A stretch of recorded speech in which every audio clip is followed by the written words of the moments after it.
From the Ticats Audio Network, this is the Ticats This Week with RJ Broadhead and Luke Tasker. Biggest game of the season. We can finally say that. It is huge. The Tiger Cats, they need a win. It would make their life a lot easier against the Riders on Friday at 7:30. RJ Broadhead and Luke Tasker, we're here. We're going to call the game on Friday on the Ticats Audio Network, and it's time for Ticats This Week. Luke, you texted me earlier this week, and I thought I was going to get a must-win out of you, but it's close. Well, it's close, but you take it literally. Admittedly, I had to do the math, and I'm not sure. It took me like a day to make sure I was getting it all right, and I still am not 100% sure. And that's Cornell education. Yeah, nothing's guaranteed. And I can't give it the must win yet. They could make the playoffs while still losing this game, but it is like astronomically hard to do that, and you really need losses from multiple teams, and of course you have to win all three of your last three. So it's I like to withhold the word still must win, but boy, it's time to go. Yeah, so the scenario, second place looks unlikely. First place is out of the question in the East Division. Second place with Montreal the way they're playing, you'd have to think that the Tiger Cats would have to win all of their games and need a little bit of help from Montreal. So the crossover, avoiding it, finishing third in the East Division is the best case scenario for the Tiger Cats. If they win the game, they're in pretty good shape. They are within 2 points of the Riders. They have a game in hand with Calgary and 2 games against Ottawa remaining. If they lose, then Tiger Cats have to win all their games and hope the Riders lose all of theirs. And I guess the situation is still in the Tiger Cats' hands. After 14 games, 4-10 record, the Ticats can still control their own destiny. I can't get over that. With 4 games remaining, I'm amazed, I'm blown away, and excited for the Tiger Cats that they can fix everything in 4 games and we can forget the first 14. Yeah, me too. And it's a tough load to carry that you've won 4 games all year. Now you have to win. Now the scenario we're painting is that to win 4 straight. But it's certainly in their hands. And I had crazy situations in my career where the last game of the season, there was every option still available. And sometimes it just gets so wild, with a 9-team league. And, if you look at this schedule, Calgary is sort of an outlier of a team that's playing good football, got their playoffs. They're locked into the playoffs. And who knows, there's a question, of course, as to how things shape up in the East or West, as to what that game will look like. But Calgary aside, you've got Sask, who's lost 4 games straight, and of course back-to-back with Ottawa, who is a losing team. And so it's not impossible to say that this is 4 winnable games. But after losing any of them, it becomes very, very difficult to even get into the playoffs.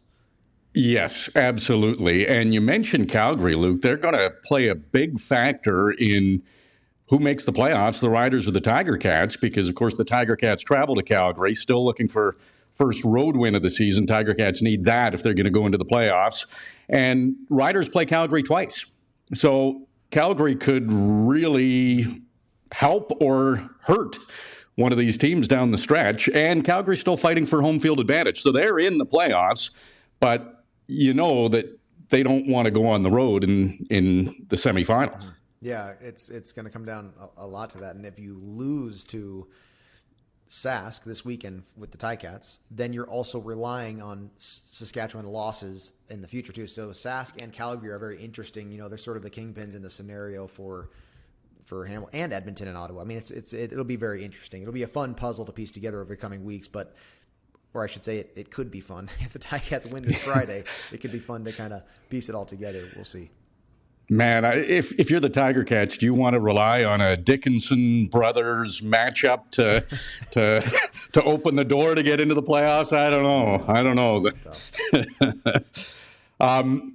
Looking at the depth charts, Luke, the biggest change is probably at receiver. I know a position you hold near and dear to your heart. So no Stephen Dunbar. He's out. He's missed practice due to some personal reasons. Pappy White is injured, so in comes Anthony Johnson. He played earlier this year, just one game, caught both of his passes. He got one for a touchdown, also had a 51-yard gain and fumbled, but he's a big receiver, and they've been wanting to get him back in the lineup. And Terry Godwin, I'm interested to see him. I was watching him in practice last couple of days. He's going to wear number 80. He's 25 years old, was just in camp with Tennessee, played 3 games with Jacksonville, went to University of Georgia, 5'11", 185. But my question to you about Terry Godwin, Luke, is Coach O said he's not only fast, he's quick.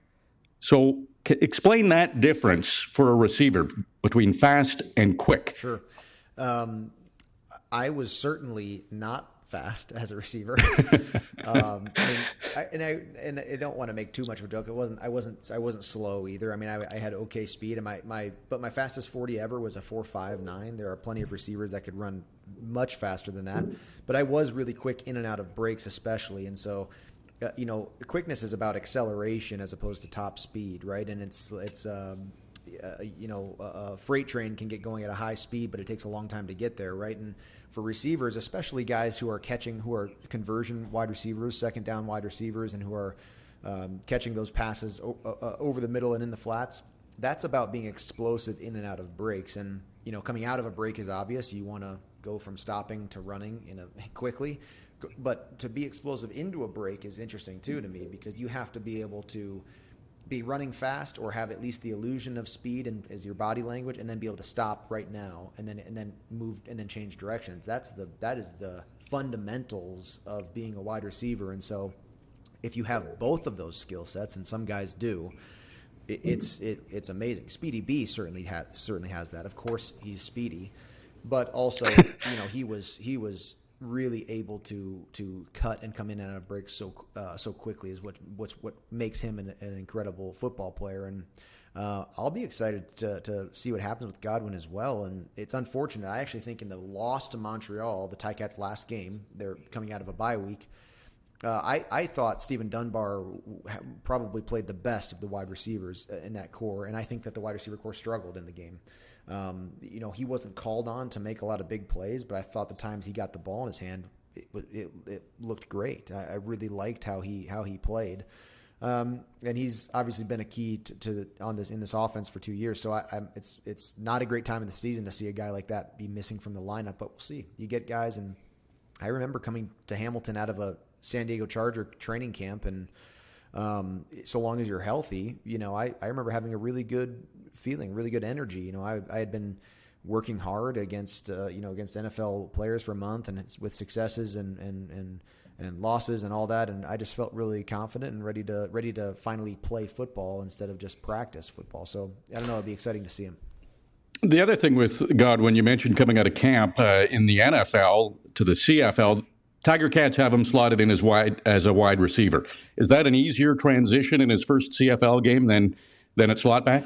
Yeah, I would say it is. You just have less of that waggle to think about, and it is. It sounds maybe simple, like why couldn't it just be learned? But it's something you're thinking about, and it's almost like early on for receivers as they're learning that waggle. It's not just about the timing. It's also like you're thinking about the waggle, and then the ball snaps, and you pick your eyes up, and for the first time, you're looking at the defense. And you just kind of forget to analyze correctly and go through the process of hear the play, alignment, assignment, technique, and execution. And so when you're lined up in a stationary on the ball, it's a little bit of a comfort for a guy coming from an NFL camp. Of course, Luke, you had on that, RJ, though. Yeah. He'll have times during the game where he's moving too, and it's not every play kind of thing. So he'll have to do it as well. But just it won't be an every play thing, such as like Tim White will mostly have to deal with, and those guys. Well, it is exciting when a new player comes in, and the coaching staff seems excited about him. So he's getting an opportunity in a very important game, so he could emerge as a star. Tim White had that opportunity last year in his rookie year. He got a chance to play, and now he's 17 yards away from his first 1,000-yard receiving season. You had 3 of those in your career, Luke, if my calculations are correct, and do correct me if I'm wrong, but I believe you had 3. Sounds right. I don't know. Is that the pinnacle for a receiver in a season to hit that 1,000 yards receiving? Yeah, it's a good checkpoint. It's a good you can't be a mediocre receiver and get to 1,000 yards. I mean, you had a really good year if you did that, and good. Hopefully, we see Tim White do that in the first quarter of this game on Friday. I remember one year, Jalen Saunders, Speedy B, and myself all had 1,000 yards for the first time in Ticat history. That was a memorable moment, and that along with catches and yards after the catch and touchdowns. That is certainly a stat that is great, and he certainly deserves it. He's made a lot of plays this year. I hope he gets that this Friday. Absolutely. We're going to talk more about some of the lineup and the depth chart and what we're going to see on Friday. But want to remind you, Ticats fans, it's time to ride on our strength. From now until October 13th, purchase 4 eligible Hercules passenger or light truck tires to receive a $100 Ticats rewards card and be entered to win our road trip sweepstakes. Available at participating Active Green and Ross Ontario locations, or visit HerculesTires.com/AGR rewards. Luke, Lawrence Woods, he is back, and he's a difference maker. He's missed 4 games.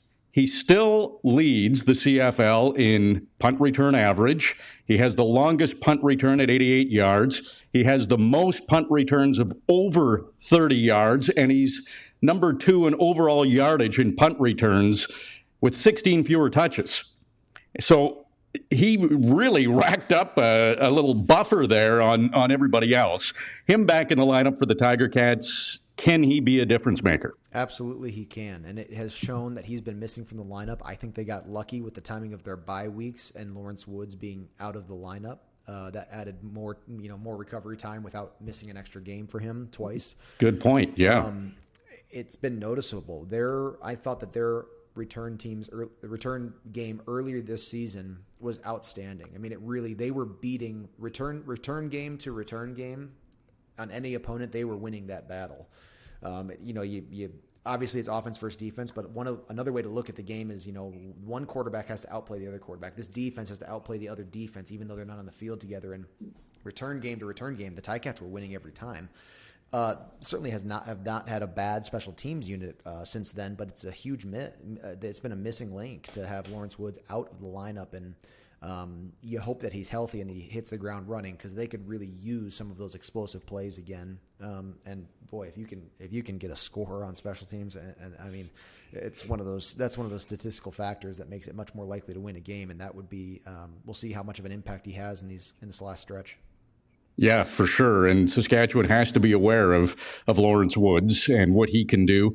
Ciante Evans is also back. So that secondary for the Tiger Cats is back to the starting secondary. And Coach O talked about it yesterday, said Ciante is a great player.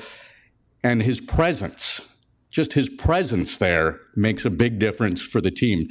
As a player, just talk about another player's presence. Why is that important? Sure. I mean, it comes from their attitude and demeanor. You'd think Simone Lawrence is a guy like that, where there's a little bit of comfort food just seeing him out there. And Ciante Evans is a guy like Lawrence Woods. He's missed a number of games this year. He's still right near the top of the league for pass knockdowns, even having not been in the lineup for so many weeks. And so. Still first. There you go. And yeah. So, it's amazing the production that he's been able to have in the games he's been able to play. It gives even, as an offensive guy, I remember that same feeling of just knowing that the guy's out there that's supposed to be there. It's not even a statement as to who's played there in the weeks that he's been out. It's just not about that. It's just knowing that this is a guy whose job it is to make a play and he does it well, and that'll be huge for the secondary as well.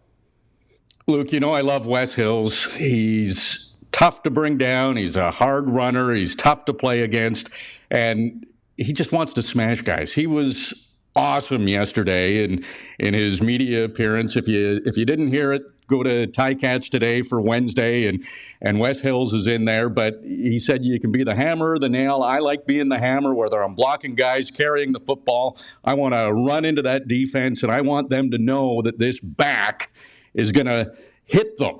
And he feels it'll create space as the game goes on, but you just have to love that attitude. And clearly he's feeling good coming into this game because he's ready to smash some Riders. Yeah, and he's looked great. He's been so fun to watch in these last couple of weeks, and Especially in the Winnipeg game, I thought his presence was just really notable, and his impact on the game, so physical. But I also, when he gets, he's not slow either. Like, I love watching when he gets a little space in the open field. I think he's been an asset for the Ticats. That kind of, coming in here as the season's sort of on the line, you hope a guy like that's going to step up as well. So Dane Evans, we've seen a couple of really good games out of him. He needs to continue that. He hasn't beaten Saskatchewan in his career, which is a little bit surprising. But the other thing, there's a distinct statistic in what's happened to Dane this year. He's thrown 13 interceptions. They've all been in losses. In his 3 victories, he has not thrown an interception. So is that the mark that we evaluate? If he winds up throwing an interception, do we say, oh no, this might not be good? But if he doesn't, maybe we can say, hey, it's going to be a win for sure. It's just a really odd stat that 13 interceptions, all in losses.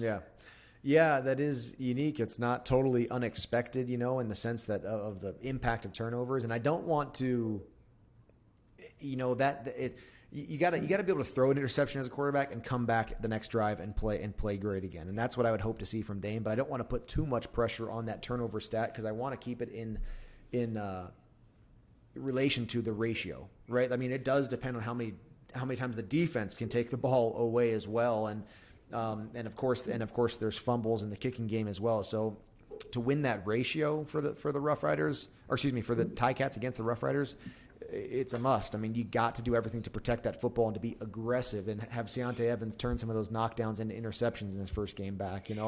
But Dane, he's looked different. He's just looked really, really different in the last 2 games prior to the bye week. And you just kind of can sense, that he's ready to go out there and have a great game at Tim Hortons Field again. We've analyzed this game inside and out. Can't wait for kickoff at 7:30 on Friday to actually see how it all plays out. But there are a lot of similarities between the teams. They both come in 1-4 in their last 5 games. Cody Fajardo has never lost to the Tiger Cats. Dane Evans has never beaten the Riders.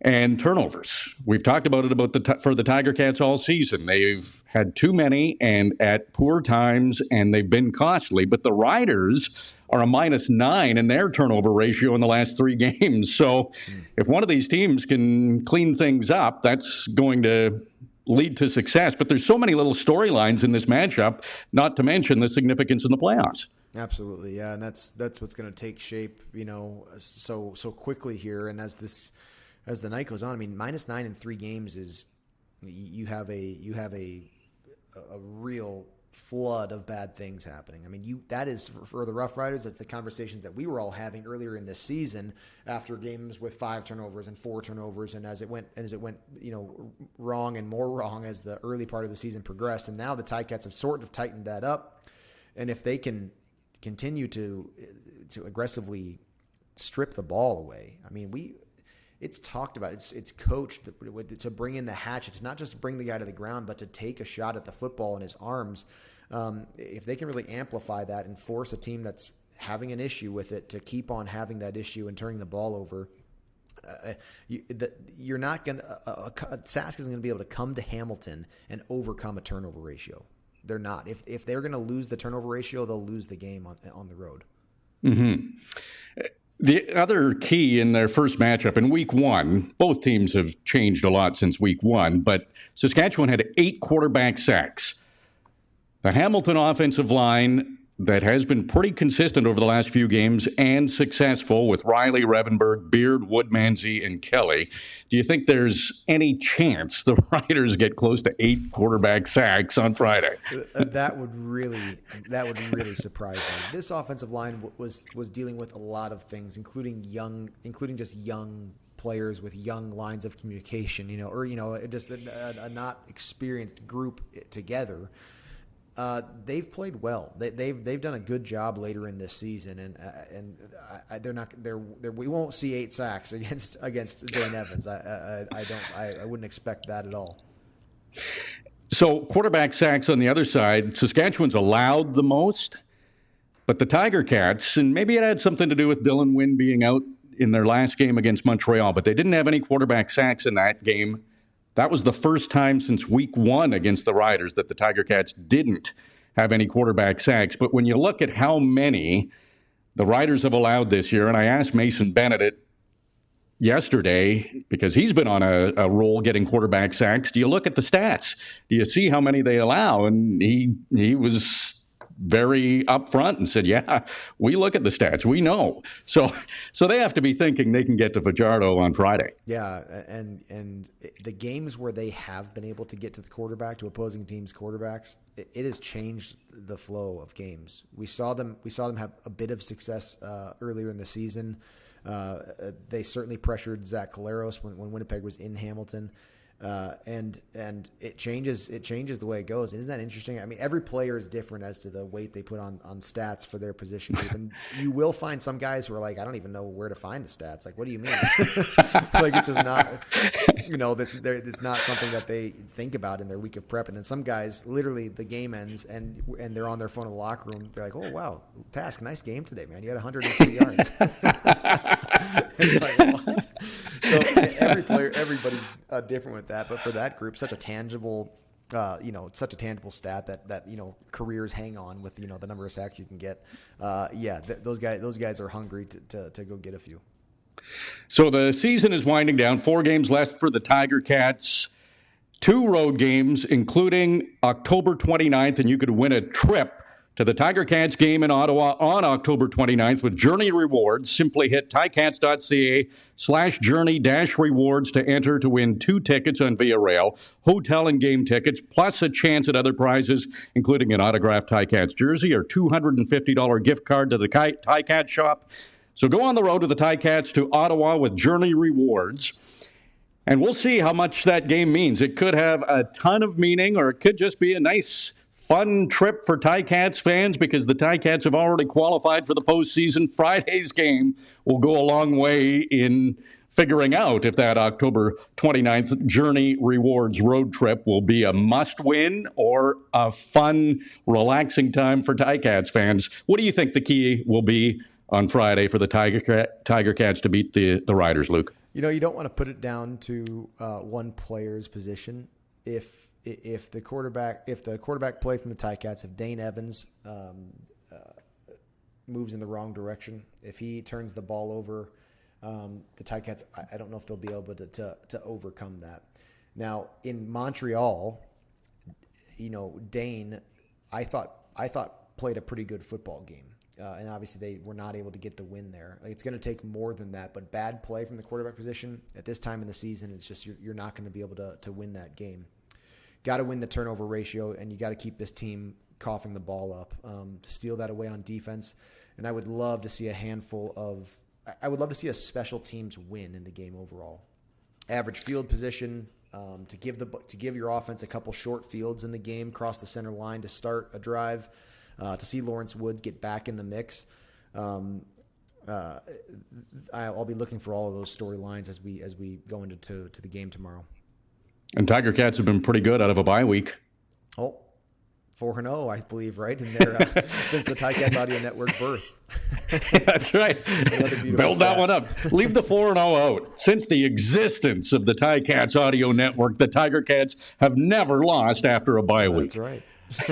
It's a true stat. Yes. But we'll see. We'll see what happens on Friday. I can't wait for this game. It seems we wrap up Ticats this week almost the same way every week, the way this season's gone, Luke. But it is a huge game and can go a long way in allowing the Tiger Cats to qualify for the playoffs in their 15th game. Has been some ups and downs. 10 losses, but they can still do it with a big game Friday. Can't wait to see you at Tim Hortons Field, Luke. See you there, RJ. Looking forward to it. 7:30 kickoff for the Tiger Cats and Riders. A ton of importance on this game. If you can be at Tim Hortons Field, please attend. Get tickets. If not, listen on the Ticats Audio Network. It's been another busy week for your Hamilton Tiger Cats. Luke Tasker and RJ Broadhead have covered it all, and now we would like to hear from you. Email us anytime at gameday@ticats.ca. Subscribe to the Ticats Audio Network on Spotify or wherever you get your podcasts.